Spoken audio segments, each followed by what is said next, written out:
Alerta de atentado terrorista. El próximo ataque de los terroristas de Daesh sería Rusia.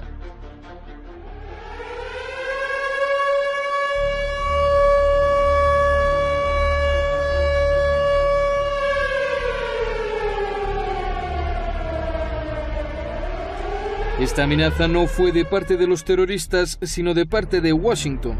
El portavoz del Departamento de Estado de Estados Unidos, John Kirby, advirtió a Rusia de que varios de sus ciudades podrían sufrir atentados terroristas si no frena sus ataques en Siria. Extremist groups will continue to exploit the vacuums that are there in Syria to expand their operations, which will include, no question, attacks against Russian interests, perhaps even Russian cities. Este comentario les pareció muy raro a los rusos. La portavoz del Ministerio de Asuntos Exteriores dijo que lo dicho por John Kirby, más que ser comentario de un diplomático, se parece a la voz de mando de ataque. Saludos amigos, la olla a presión es el título que le he dado al videoanálisis de esta semana. ¿Por qué? Os preguntaréis, bueno, pues creo que ya es evidente, es algo que veníamos comentando, no se está difundiendo casi en los medios, sin embargo, la presión está escalando a un nivel asombroso entre el bloque occidental y el bloque asiático, es decir, hablemos claro, Rusia y Estados Unidos rompen relaciones con respecto al tema sirio. Rusia y Estados Unidos están dentro del campo de batalla y el tema sirio implica a los mayores productores de crudo del mundo, que son Rusia, que son Irán, que son Arabia Saudita y que son los Estados Unidos en diferentes bandos y enfrentados. El conflicto sirio puede ser el inicio de una tercera guerra mundial. Punto. Dicho esto, el análisis de hoy va a darnos tres enclaves fundamentales para entender lo que va a pasar esta semana y las siguientes. Esos tres enclaves: la olla a presión, la OPEP, Siria y Rusia. 2, las elecciones estadounidenses y el debate que ya vimos. Y 3, el Deutsche Bank, qué es lo que está pasando con este banco. Centrémonos un poco porque luego daremos los análisis para los índices bursátiles, divisas y materia prima. La semana pasada os comentábamos cómo iba escalando la tensión entre Estados Unidos y Rusia, cruce de acusaciones.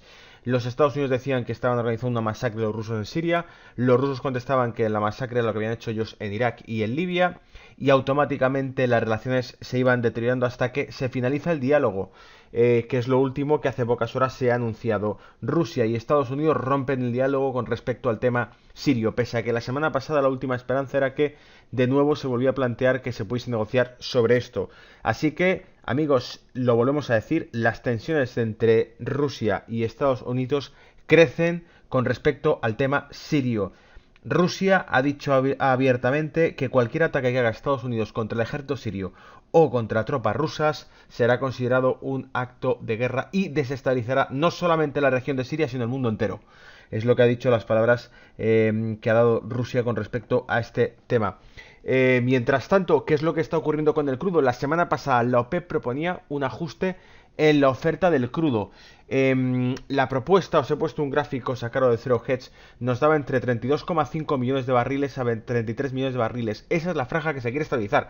No es ninguna garantía de estabilidad de precio, como lo podemos ver en esta representación, puesto que cuando hemos tenido esas franjas en aumento, el precio del crudo seguía cayendo. Como muestra, esto es una prueba más de lo que dijimos. El precio del crudo se tumbó para quebrar a Rusia en su intervención o en su injerencia dentro del tema sirio. En los Estados Unidos hablaron de ocupar Siria, hablaron de atacar Siria abiertamente por si había utilizado armas de destrucción masiva el gobierno sirio. Rusia en 2014 dijo que no se podía llevar a cabo esa medida, sino que había que encontrar una solución diplomática. Como castigo a eso, sospechosamente el precio del crudo empezó a caer gracias a una maniobra saudita. Dijeron que era contra la industria de hidrocarburos, de esquisto, de fracking de Estados Unidos. La verdad era geopolítica, estaba hecho para tumbar el rublo. La moneda rusa en diciembre de 2014 cae un 30% contra el dólar en un solo día, en un ataque especulativo, y el crudo se está viendo aquí como se ha utilizado como arma arrojadiza.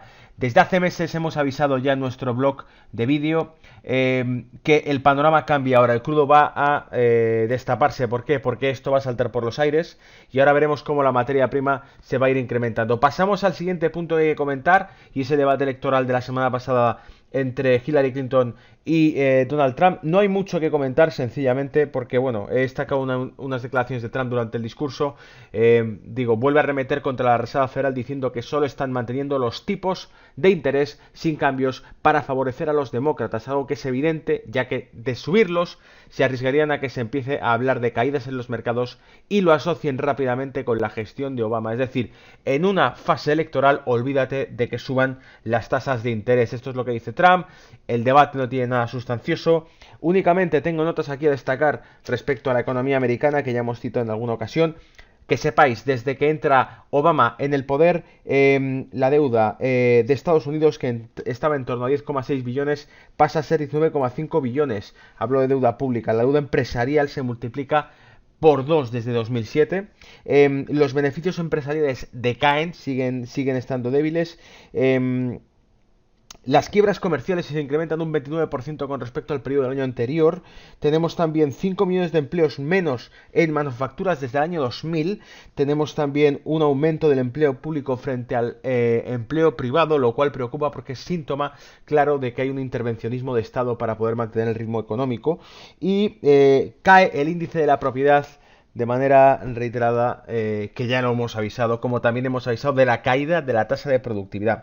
Esos son los datos que son importantes y de los que no se habla en ese debate, ¿de acuerdo? Pasamos al tercer punto, el Deutsche Bank.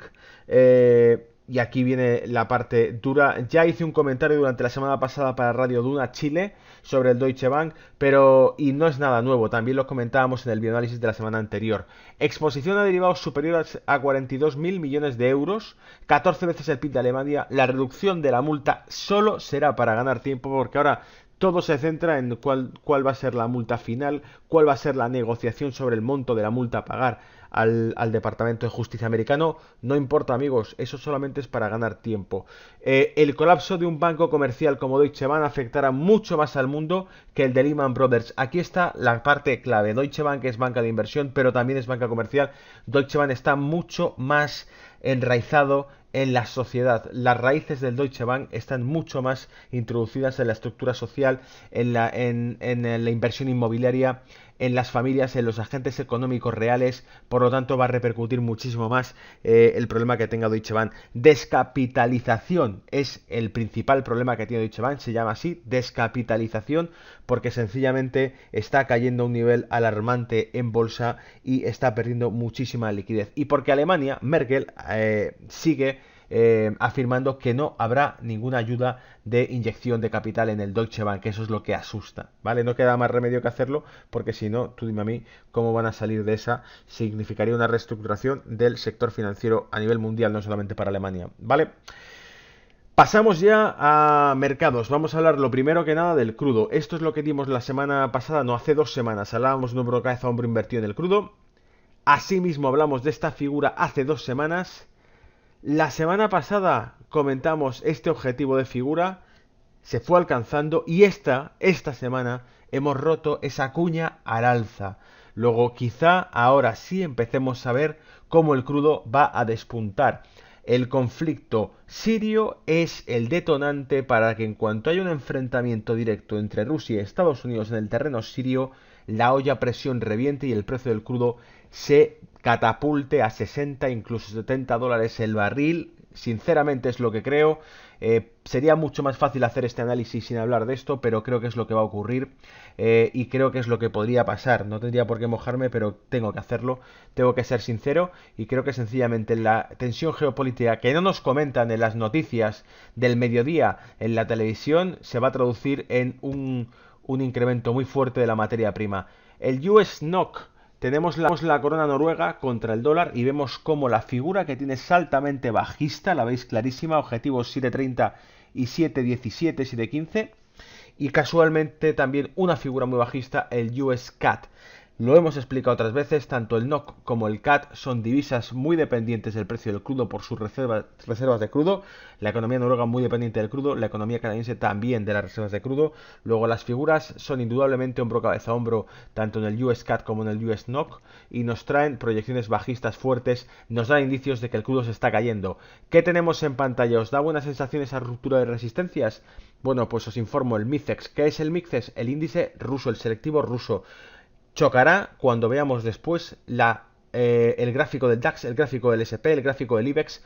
Esto es gráfico con vela semanal. ¿Quién está ganando la batalla económica? Vemos como el índice MICEX ruso se recupera fuertemente, y si el crudo se dispara, vas a ver tú también hacia dónde se dirige esto. Porque, amigos, el MICEX ruso está compuesto en un 15% por Gazprom y en un 13,97% por Lukoil. ¿Adivináis qué? Ambas, dos, sí, empresas de commodities, precios de hidrocarburos y de gas. Entonces, no hace falta ser adivino. El aumento de la materia prima y sobre todo el hidrocarburo disparará en bolsa la capitalización de Gazprom y del sector energético en general. El oro, decíamos, se puede consolidar por encima de 15.35, 15.30 y será alcista, y sobre todo si esto ocurre, si hay un conflicto a escala mundial, será alcista sin duda alguna. Pero ¿qué es lo que ha pasado? Hemos tenido cierta debilidad. Fijaros dónde estamos ahora. Esto lo comentábamos la semana pasada, ese es el objetivo de ahí. Este es el gráfico de esta semana. Vamos a hacerle un poco de zoom para que veáis cómo efectivamente se está ajustando a esta zona que no quiere abandonarla. La hemos marcado muchas veces, está marcada por este rango de aquí, ¿vale? Y no quiere abandonarla. Si se consolida por encima de esto es 100% alcista. ¿Y qué veo? Esta cuña que está formando. ¿Lo veis? Luego se ha ido debilitando el oro. Eso sí, es cierto, se ha ido debilitando. Pero cuidado, ¿por qué? Porque sigue manteniendo la tendencia alcista y porque una ruptura de esta cuña al alza, que podría ocurrir también, significará un impulso alcista pues a los $1.400 la onza, que estoy ya cansado de repetir ese nivel clave, que llegará antes o después. Calendario semanal, el miércoles y el viernes, datos importantes. Miércoles, empleo no agrícola y las reservas o inventarios de crudo. Afectarán al mercado del crudo, sin duda, está calentito, así que vamos a vigilarlo porque puede moverse rápidamente. Y también el empleo no agrícola, que las encuestas ADP, que serán un calentamiento para el dato que tengamos el viernes, que sin duda alguna será el que mueva el mercado. Los non-farm payrolls, las nóminas no agrícolas, non-farm payrolls, y la tasa de desempleo americana. Esto moverá el eurodólar también, esto moverá mercado sin duda alguna. Y ahora veremos cómo están los índices, ¿vale? Divisas. Eurodólar, gráfico que ya comentamos en su momento, una tendencia alcista, corrigió una tendencia bajista y dijimos, se rompe el alza, se consolida y vamos hacia el 1.15. ¿Será cierto? Bueno, vimos que esa tendencia alcista efectivamente empieza a consolidarse, creemos que es el 1.15 hacia donde va a ir, vamos a ver esta semana. Me está haciendo, ¿lo veis? Una vela contraria, una vela bajista, pero mientras no pierda eso, no nos fiamos de que en realidad sea un engañabobos. Fijaros las mechas que ha dejado esta vela, tanto a un lado como a otro. ¿Veis la indecisión de la semana anterior? Bueno, pues esto es lo que sospechamos. Mientras no pierda toda esta tendencia, lo que sospechamos es debilidad en el dólar, amigos, debilidad en el dólar. Así que movimiento alcista en el eurodólar hacia el 1.1450, 1.15, ¿vale? Fijaros, aquí lo tengo más de corto plazo, más cerca durante esta semana. Que podemos ver, bueno, pues creo que está muy interesante. Apoya en la tendencia alcista. Si rompe esta micro tendencia bajista, pum, directamente hacia el 1.1450, ¿vale?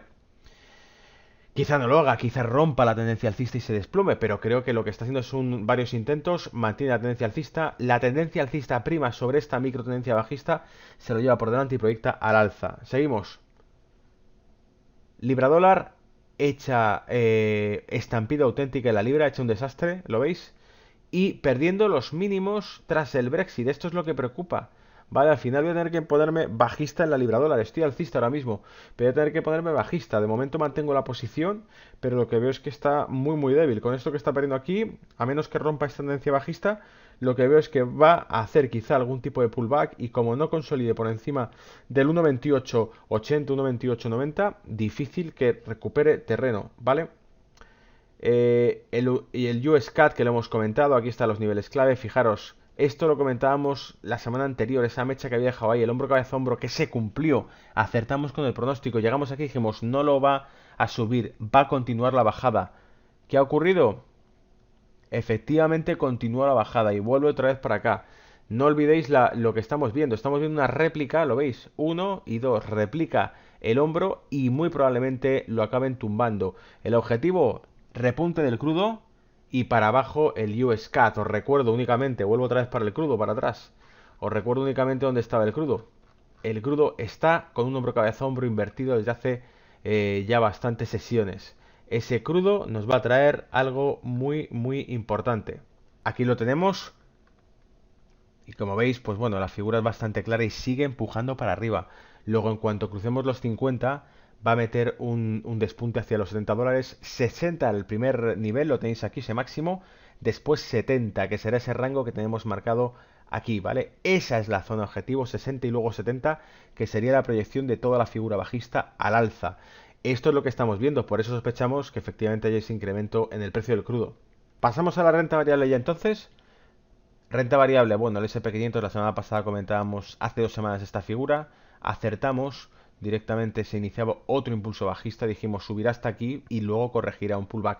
Incluso lo dilató, nuestro objetivo era que en estas zonas ya se podían vender. Lo subió más arriba, lo veis, y después lo volvió a tumbar. ¿Qué está pasando ahora? Bueno, seguimos. Esto es lo que está pasando ahora, seguimos con estos hechos, dos movimientos. El primero fue con el Brexit, el segundo fue con las declaraciones de aquel viernes de una persona de la Reserva Federal que está considerada bastante soft, bastante neutral y bastante poco interventiva. Anunció que quizá convendría subir los tipos cuanto antes, y además creo que coincide con el dramatismo que tuvo el desmayo de Hillary Clinton, etcétera, el 11 de septiembre, ¿vale? Estáis aquí el día 12. Las malas noticias, todo esto fue lo que incluyó el miedo del desmayo de Hillary Clinton, que no se sabía lo que le pasaba hasta que apareció, y las declaraciones de este tío fueron los que tumbaron el mercado de esta manera. ¿Qué quiero decir? Que en realidad son tonterías lo que han hecho detonar esta caída. Fijaros qué tamaño tiene, prácticamente considerable a algo muy parecido a lo que hizo con el Brexit, y sin embargo es por dos eventos que realmente no tienen nada significativo y que luego se quedaron en nada. ¿Qué es lo que quiere decir esto? Que hay muchísima venta acumulada en el SP500 y en cuanto se cruzan ciertos niveles estalla el pánico y empieza a caer porque no hay topes. ¿Lo veis? Es una caída muy dura, muy rápida, muy parecida a la del Brexit. Luego, ¿qué ocurre? Creo que hay debilidad, mucha debilidad en el SP500 y por eso creo que hay más que perder que ganar. Si esto sube, les va a costar mucho subirlo y hay máximos por aquí, 2190 puntos de topes, muy cercanos, pero ahora eso sí, como perdamos estos niveles, creo que se rompe la figura, vamos a los 2100 puntos, vamos a los 2030 puntos, 2050 puntos y sobre todo vamos a los últimos que son los 1980 puntos, que fueron marcados como objetivo hace ya mucho y que los alcanzamos con el Brexit, ¿vale? Creo que serán los objetivos 2100, 2030, 2050 puntos, los objetivos correctivos bajistas del mercado, ¿vale?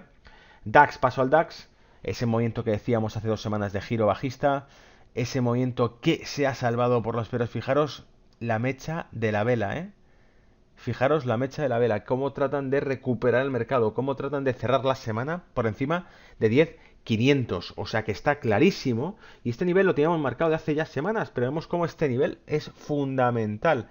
Veis cómo los máximos aquí, apoyos aquí, máximos aquí, ¿y qué hacen?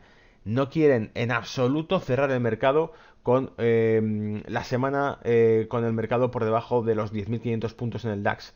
Entonces, estuvimos perdiendo bastante, sigo bajista y lo han salvado como han podido, han metido todo el dinero posible para rebotarlo, ¿lo veis? Por mucho que lo reboten que tenemos, este movimiento de aquí, ahí creo que sigue siendo bajista, tenemos que esperar a ver si vuelve a perder los 10.500, pero obviamente no hay mucha fuerza en el mercado, ¿lo veis? Lo que hay es mucho miedo, y como hay mucho miedo, francamente, creo que más bien veremos unos 10.000 puntos, 10.050 puntos, ¿lo veis aquí? Y 10.850 puntos. 10.000 puntos, 9.800 redondeando. Seguro que alguna mecha toca esos niveles, ¿vale? Pero creo que es el destino que tenemos en la renta variable. Lo vais a ver ahora también más claro cuando veamos el IBEX 35. Fijaros, el IBEX 35 que al fin y al cabo es, como digo, la vagoneta, va a ir haciendo lo que toque. Esto es lo que decíamos hace una semana. Hablábamos de esta tendencia alcista, de estos topes y que muy probablemente cediesen y retrocediésemos hacia los, cuidado con eso, 7.600 puntos en el IBEX 35. ¿Y qué ocurre? Fijaros estas mechas, indecisión.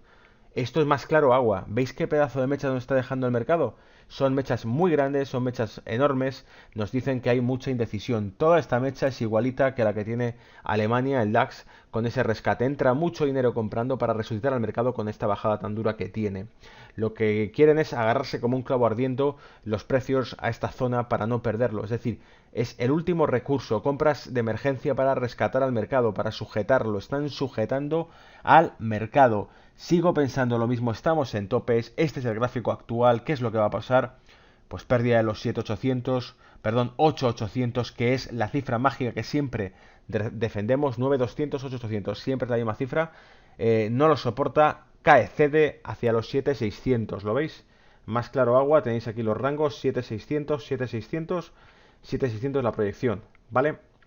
Y nada, eso es todo, espero que os sea útil y que nada, suerte con el mercado y espero vuestros comentarios al pie de vídeo, al pie de artículo, etcétera, etcétera. Un abrazo y cuidaros, chao.